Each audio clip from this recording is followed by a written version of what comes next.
Welcome. My name is Bill Joel, and this is In Good Company.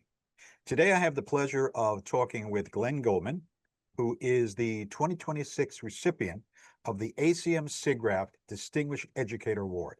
Glenn, welcome. Thank you. It's great to be here. Excellent. What we usually try to do is we start with a little bit of background about you. It's easier for you to talk about it than it would be for me. So, give us a little bit of background about, who you are, how you got into education, and most importantly, how you got involved with computer graphics. Well, I got into computer graphics in a little bit by accident. I'm not the only one, but I was hired at my current position. I'm an architect, and I was hired at my current position to teach architectural design and building science to undergraduate architects or architecture students, and building science, specifically environmental control systems, which means acoustics, plumbing, electricity, HVAC, and so on.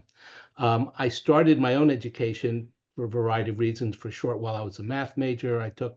I was undecided between engineering and architecture. So, but I hadn't taken a computer course since high school, and where I learned Fortran, and I really hadn't done anything since with computing. So I was hired, and as a young assistant professor, I was in a large faculty committee meeting with the provost, who I had no idea knew who I was, turned and looked at me and goes, "Glenn, you're going to write a grant for this particular state program, aren't you?" And I said, "Okay." And he did that to another faculty member, Steve Zadebski, and the two of us ended up writing a grant that to the New Jersey Department of Higher Education, what they call the Technical Engineering Grant, and we got it, and it was one of the largest in the state. And we did it originally to introduce computing into the design studios in architecture, and this was back in 1984. And we got the grant, and the first thing, of course, was people were very upset about it. They thought we were going to ruin architecture and certainly the school. That wasn't popular, but we got the money, so the school didn't have to pay anything for it.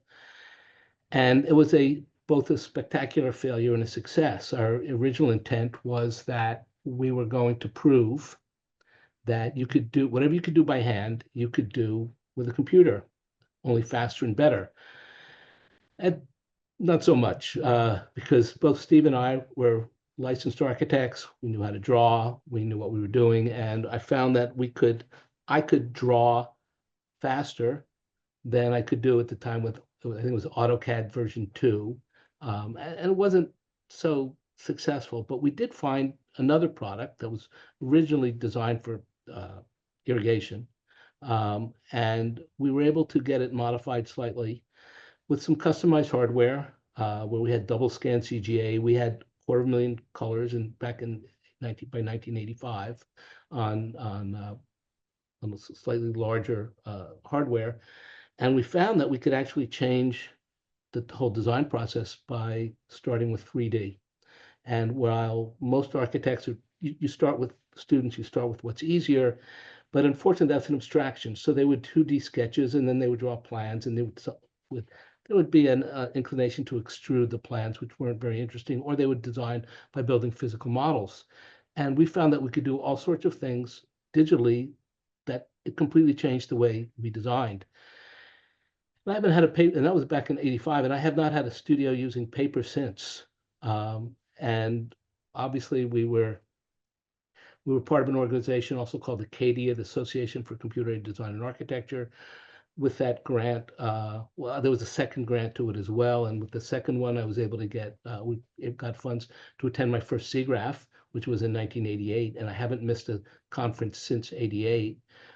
And we just kept going. So we started with 3D modeling, even though at the beginning we were waiting 4 or 5 hours for a hidden line drawing. And we started looking at other ways of representation, and we got some grants, and then industry took note. And some of the other things that we did, we found our way. Our student work was getting published, was winning awards because we were doing things that other people hadn't done. by 1987, we were already using interrogative walkthroughs. Excuse me. That's where we started using gaming engines, and we started moving along in parallel with the computer graphics industry that we know about in SIGGRAPH, but we brought it to architecture, excuse me, and architectural design. And so we really were able to change the products and the processes of design with computer graphics. And we've never stopped. I mean, I just keep going with it. And we've used AR and VR. I've done with the studios, we're using AI. Right now, we are with, again, both failures and successes, training our own AI models so that students aren't just scraping the internet for their help in their designs, but they're actually using their own style. So there are different things that we're doing, and but that's how I got in. It was kind of an accident. We got some grants.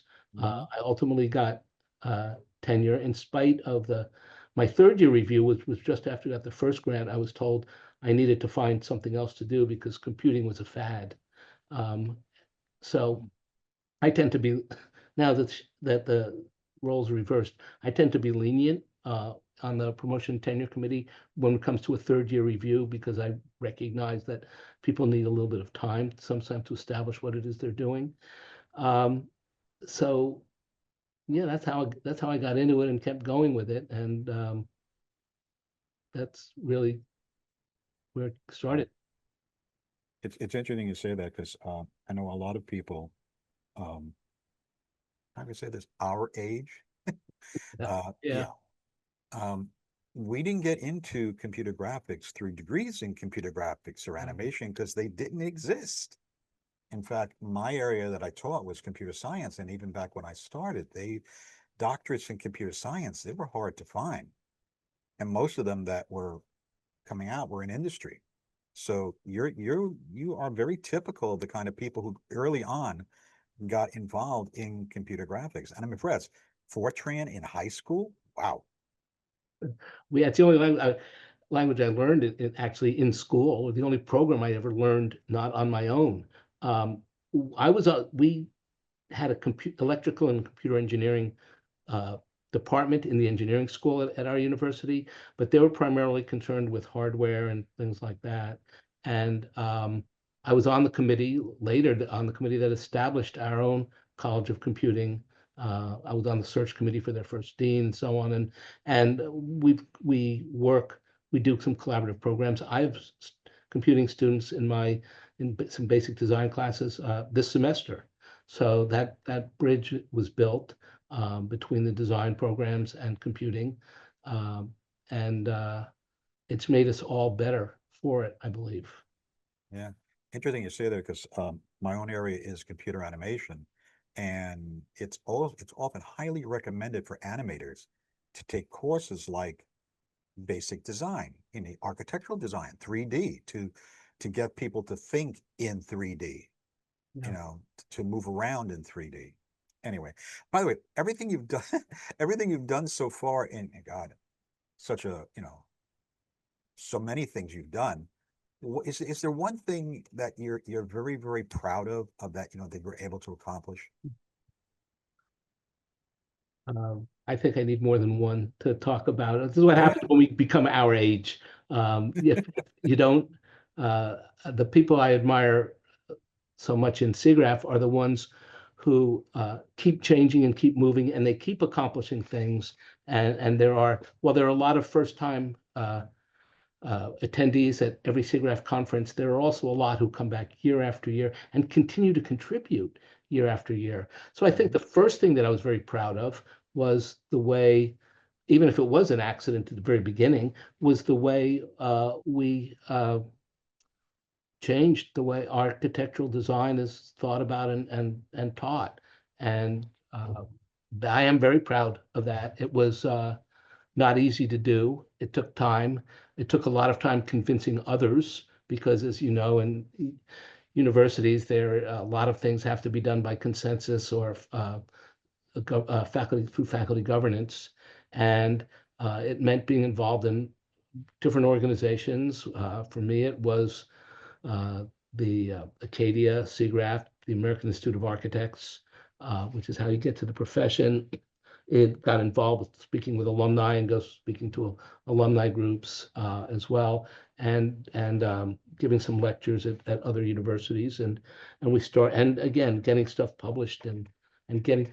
I'm proud of the students because without their great work, we wouldn't have won the awards, and we wouldn't have created the stuff, and we wouldn't have gotten the kind of publicity we were. So that was the first thing, and then but I still received resistance. So it took. I know this is going to sound terrible, but actually, architecture schools in general are fairly slow to pick up on this uh, everywhere. And even though we were doing it since 1985 at NJIT, I wasn't able to get this ubiquitously adopted by everyone. And the way I was able to get it into the first year program was by doing the first iteration of our first departmental website, and then become the webmaster. And then to be able to get everyone to do it, I had to do do another website. So I actually traded free labor in order to be able to go into the first year and get rid of parallel rules and all and that. And it was funny. It was another teacher who was a director of the graduate program, came to me when he found out I was teaching in first year, and I actually was starting to run first year. And he said, "I hear you've been demoted." And I say, "No." We said, "But you're going to first year." I said, "Yes." And he asked why. I said, "Because that's where you start the revolution." And that's and it worked. That worked. So that was the first thing I was proud of. The other thing that I'm very proud of is that in 2007, I got an opportunity at NJIT. I was thinking about other opportunities at the time, but they gave me an opportunity to do something very few people get to do in academia, and that's start and build your own program. I mean, that's really, and in terms of faculty consensus, when there's no one else in the program, it's you and whoever you want to bring in to help. So I had always believed that there's more to design than architecture, and as more and more information had to be learned and assimilated by architecture students, the more the pressure was to pack an undergraduate program, certainly, but even graduate program with architecture-specific information, so that you didn't have time for much else. So I got to start a School of Art and Design where we did interior design, uh, industrial design, or product design, and digital design. And digital design at the time was the way we did it was fairly unique. It may not be the only, it wasn't the only one, but it was rare. It was a completely undergraduate program, but it was a generalized program, and it was modeled on some schools' graduate programs in some ways.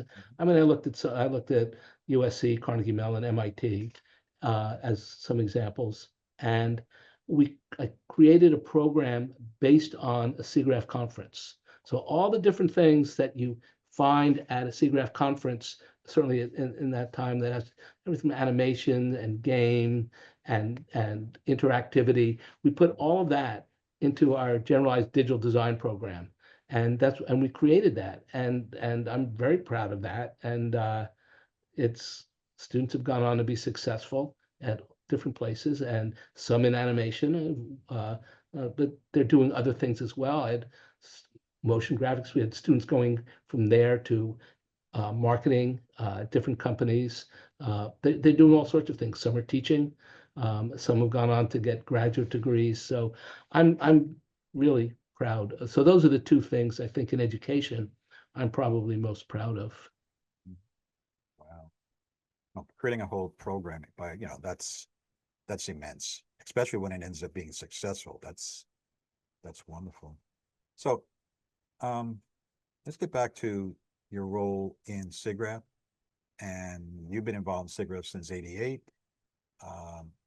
And I'm a little jealous because I started in '86, but I have not attended every single conference. So I'm a little jealous of that. I miss some key ones. Where do you think, what do you think about the state of computer graphics education? And when I say computer graphics, I'm talking about the umbrella that is SIGGRAPH. Computer graphics, animation, VR, XR, haptics, everything else. I mean, what do you think about the current state? And let's leave, and if you wouldn't mind, let's leave AI on the side for the moment. Well, I think in terms of the state of it, I think it's the State of the Union. I think it's strong, based on what I see at SIGGRAPH, in the Educators Forum. What I've seen, I was able to go to SIGGRAPH Asia in 23, and they had an educators program in Sydney, and the people I spoke with there. There are a lot of educators at SIGGRAPH who are really not part of. They don't participate with essentially the educators program. They kind of lurk in the cyber shadows and are interested in it because they are educators and they're still connected to universities. The soiree we have, which is the annual event, which is a lot of fun because they're short presentations. It's kind of a lower bar for entry to present the kind of work you're doing at individual universities. And I find that places they're doing interesting things. And yes, a lot of it's with AI. But they're I've seen students, I'm sorry, I've seen faculty at universities that are terribly under-resourced, as are all of us are, but patch together labs out of spare parts. This is an incredibly impressive thing to do, and to make the programs work. I think people underestimate the degree of difficulty it is to make things work at universities, and all the pressures that the students are under that are well documented are also transferred to the faculty and the teachers. And the teachers are also, certainly in our area, have their own creative interests. And uh, I find in that regard, the state is strong. It's kind of a bipolar situation. I think universities, for the most part, not the ones that not some of the very well-heeled ones, but a lot of the universities, certainly public ones like us, tend to be under-resourced, terribly so. And the disinvestment in higher education at the state level has been now going on for decades, probably over 20 years at this point. And it's really short-sighted in my mind. But yet, students are coming out learning and knowing how to do things that they couldn't do before and capable of innovation.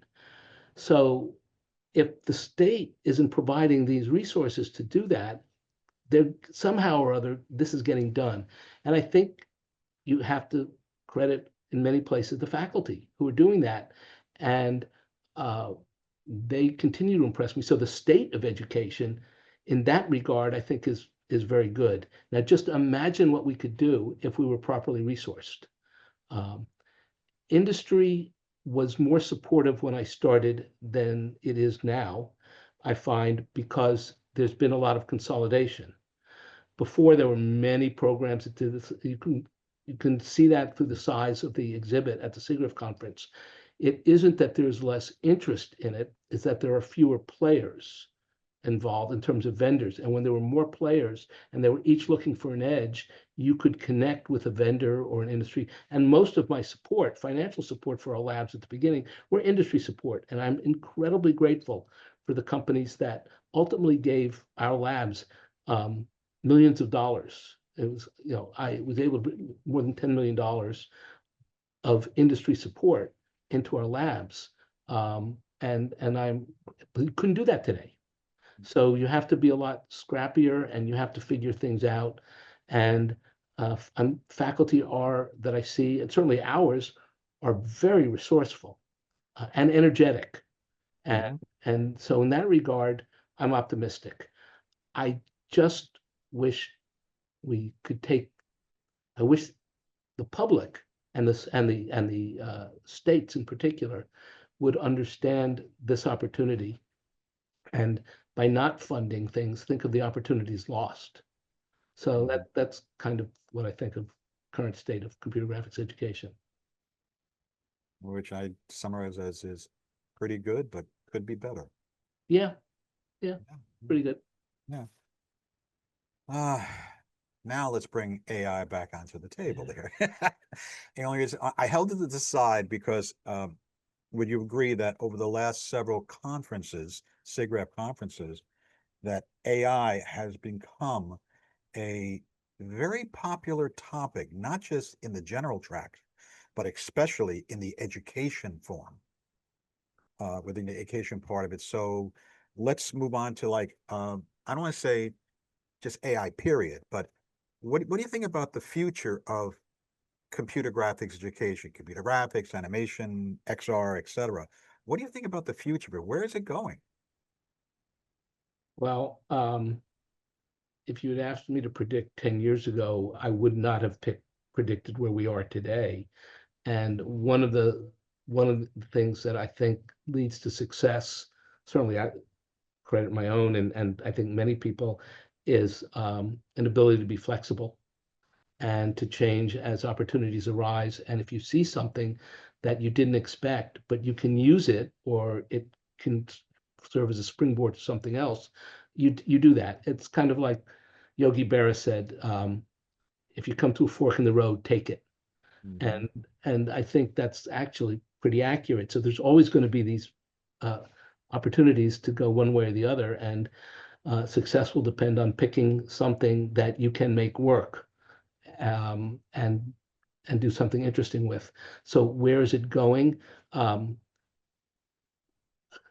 so I think again, I think we're looking. I think there are two areas. On the one hand, we're looking at the sort of duality of virtual and real. And that has to do, SIGGRAPH has that duality built in with the idea of computer graphics and interactive techniques. Yes, there's a lot of screen-based interactive techniques, but there's also issues of physical computing and physical interactivity and UI UX that's all bundled into that. So I think the combination of real people in real spaces and very virtual um, uh, spaces or places, and that could be AR, VR, XR. It could also just be screen-based animation. It's very broad, and probably things that I haven't done. I have a student where right now is creating it was creating a virtual reality game that in fact it was yesterday looking at it, where build your own Picasso sculpture. And it was making components of pieces that you could grab and and uh, and put them together. And one of the things that I realized after I was done, I was wearing the headset doing this for about 10 minutes. And the only reason I didn't go on longer is because I had other students to see in the design studio. But after 10 minutes in it, I still felt fine. There was no latency. There was no queasiness that used to accompany some of these. There was no artificially induced vertigo. Although once I tried to get out of the bounding box, and that may not have gone so well, but um, so I think that's partly has to do with also hardware as well as software. And as this develops, more opportunities will be there for students and for industry. So I think that's one thing. The other thing, yes, AI is there. Um, Everybody's been using AI. Anyone who's used computer graphics has been using AI for a while, whether they realize it or not. If you start, the question really isn't whether they're using AI. The question becomes is how they use it. The difference between AI as a helper and generative AI, creating something that was not there before. And if you're creating something that was not there before, on what basis? I had a teacher when I was in grad school who was fond of telling people, you can't advance the state of the art until you know what the state of the art is. Mm. And um, so if you translate for that to AI is not going to create something new, or not yet, unless it can build on what has already existed. So the question becomes is how we train the AI models, what we in my own photography. So that's my other careers, like I'm a photographer, especially architectural photography. At some point, you have to make a decision what you will do. So I use AI to, if I want to clean a photograph and get rid of the noise and those sorts. And I realize that that's all AI, and I don't have a problem with that because I'm trying to make the what I see on screen match what I remember photographing. I'm Mhm. trying to show people aspects of architecture that they often may overlook. But I decided at one point when I was saying, well, you know, if I wish I had a different lens here, I could have made this a little larger and I would have seen more. And I took uh, a program and I tried to expand it. And it wasn't exactly the way I remembered it, and it was changing, and I kept trying different things. And then I realized that this is not what I want to do. I'm not trying to create something that wasn't there. I'm trying to use AI to help explain something that is there. And everyone has to make that decision about what they're willing to do and what they're not willing to do. And I hope be honest about it. So we're doing an experiment now, and I'm fortunate that one of my former students who graduated in industrial design is a CEO of an generative AI companies, Spring AI, and they're located in Texas. And so she's come up a couple of times to visit our school and given us access to it. And we're trying to train. I've had some students trying to train AI to help them design with their own style. And in theory, it's a very good idea. But the problem is they don't have enough of a background of their own design, built up their own design catalog to be able to create something that AI can build on effectively yet. So the students have learned the process, how to do it, even though it wasn't entirely successful creating the kind of product we want, or at least not yet. So there, but again, things will change and between text to speech and text to image and ways of describing things and putting things together that they're own and sketching and also I do see that there are ways that this will change, and this is just an early step. Um, mm, you go where there are opportunities. This is true. This is true. Technology may change over the years, and but teaching is teaching is teaching, And and and it's the interaction between the faculty and the students. yes, absolutely. It is not something that you can put on a video and put online. I've tried it. I mean, I've recorded stuff and put on video. It's not the same as being there and going through a student, understanding what the student needs to learn, certainly in design, understanding what the student is trying to do, talking with that student, trying to draw out of that student rather than just telling that student what to do. It's kind of a guided exploration is what we do, certainly in design. And you don't do that just from a book or a video or on something. You can learn certain skills on your own. That's fine. Yeah. I said I've learned software on my own, but there's certain things where it's the interaction between two people that make it work. And so, you know, one of the things I enjoy most about the SIGGRAPH conferences these days are seeing all, you know, my students who are student volunteers and alumni who are there, who are accomplishing things, and they're happy to see me. I'm happy to see them, and that's a good thing. That's really great. I mean, that's one of the things that makes me smile. Yeah. When you see your students being successful, Yeah. you go, yeah, I did what I had to do, and I did it well. You know, why I didn't answer the first question. I answered the second half of the first question about why you're teaching computer graphics or why I'm teaching computer graphics, but not why I was getting into teaching in the first place. And that is to make a difference. Yeah. And I've always wanted, that's why I got into architecture. I thought it was a way to make a difference. And it is in some ways, although it's other ways you don't. But then I found myself in right after I finished graduate school, I was teaching in the career discovery program at Harvard for people interested in changing careers.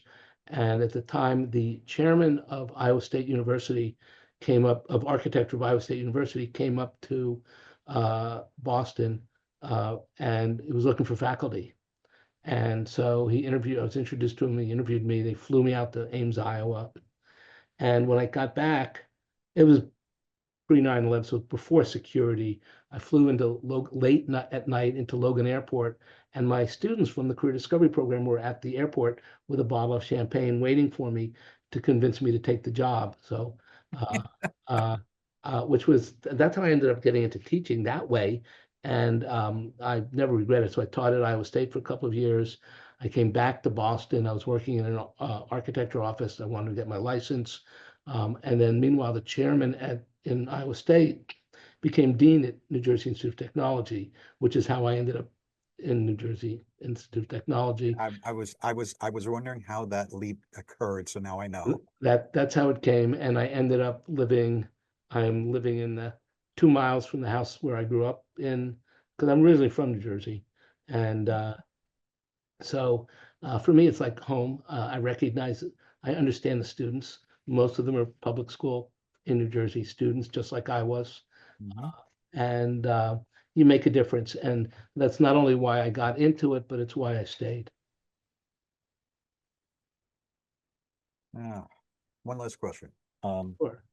Let's talk about your role as SIGGRAPH Education Committee Chair.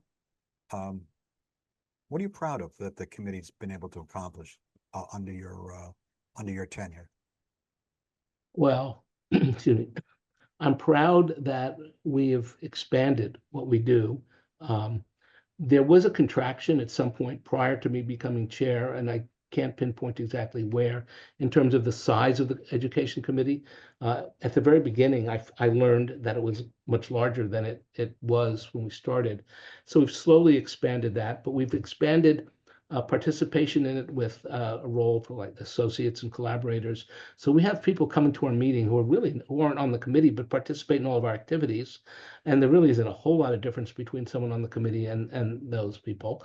Um, and we've had people like you and Nick Dushizin and others who have created programs uh, within the committee that are now recognized staples and real assets. In good company, this is one. So thank you for that. Soiree, which is the last Friday in January, which is terrific. So I'm proud that there's been a platform for people to innovate and try new things that they are interested in, that in turn have become valuable, and they're so widely accepted that people don't even realize that they haven't been around that long. Mhm. This is going to be our fifth soiree, and In Good Company's only been around for a few years, and yet you're building up a library of videos for that, and that asset is strong. I'm proud that we are one of the most active standing committees. We are one of the most active standing committees in SIGGRAPH. DAC, which is the Digital Arts Committee, and chapters, the professional and student chapters are very active. And then there's us. We're very active. And we have year-round activities. We meet regularly. They're open meetings, so people who are interested and want to come and join us for the meetings, they can. We've had an increasingly large presence at the conference. Really in 2023, when we had it was the 50th anniversary of SIGGRAPH, when we had the dome there, and the education booth became really a meeting point for people, and a lot of other people came to look at that. We had in Denver, when you were the chair for the conference educators program, all of a sudden things that were half day to a day spread out over an entire conference. When I was chair, when I was the education liaison for SIGGRAPH in educators program in 2013, there was no educators program. So we had to create the entire program out of BOFs, birds of a feather, Mhm. with no budget. I was able to Yeah. get $400 from the education committee budget, which was not large, not a large budget. So to get a projector so that we had some AV in that room.